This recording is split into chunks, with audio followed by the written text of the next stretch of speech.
magluto tayo ng ginataang talong. Ginataang talong. Tapos sasahugan natin ng balat ng taba ng manok. Sasahog natin. Ito yun naman yung gata. Gata po yan. Gagataan natin ng talong para masarap. Bigay ito ng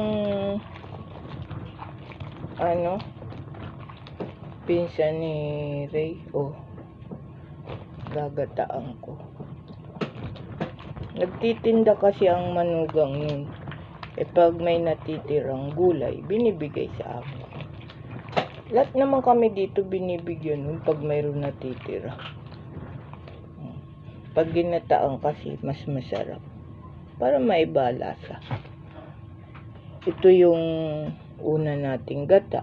Tapos pag natuyo na tong unang gata, lalagay na natin yung pangalawang gata para nagmamantika. Mas masarap yun. Mga kadudis, maraming salamat sa panonood nyo. Sa mga video ko, maraming salamat. Sa mga nagsusubscribe, salamat po. Sa mga nagko-comment, salamat po. Marami pong salamat sa inyo. Ang ulam po natin ngayon, ginataang talong. Maswerte tayo kasi lagi tayong nabibiyayaan ng gulay. Sarap po. Ako, paborito po namin ng mga anak ko ang gulay. Kasi yun, nagtitinda po yun. Pag may mga natitirang gulay, kaysa masayang, binibigay na lang po sa amin. Magtitinda po yun sa umaga, sa pagdating sa tanghali, may natira, bibigay na po. Madalas po akong mabigyan nun, yung mga nakikita nyong gulay sa mga video ko. Bigay niya po yun. Ni Iji. Titinda kasi ang manugang nun. Kadudis kayo ba? Ano ba ulam nyo? Namimiss ko kayo pag di ako nakakapag-vlog. Mabuti nga ngayon, araw-araw akong nakakapag-vlog kasi medyo huminto na ang ulan. Kasi pag may ulan po, di po ako makapag-vlog. Kasi di ka makalabas ng bahay, di ka makahanap ng kung anong gusto mong ulamin. Dito po kadalasan namin ulam, gulay. Kasi mga binibigay nga po noon, inuulam po namin. Di po namin sinasayang.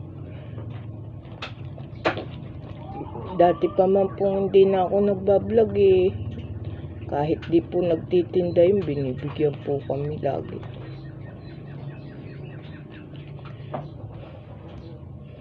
Mga pinsan niya ni Ray.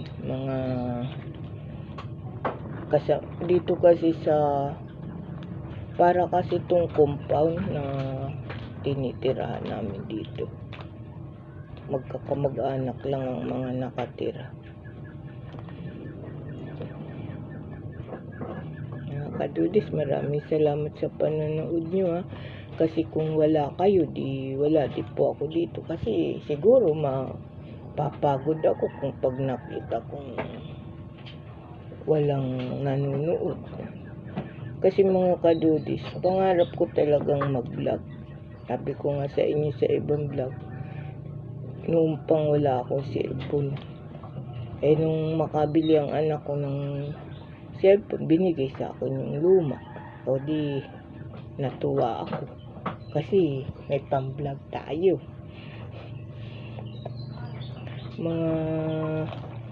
Matagal na mga kadudis. Pangarap ko talagang ganun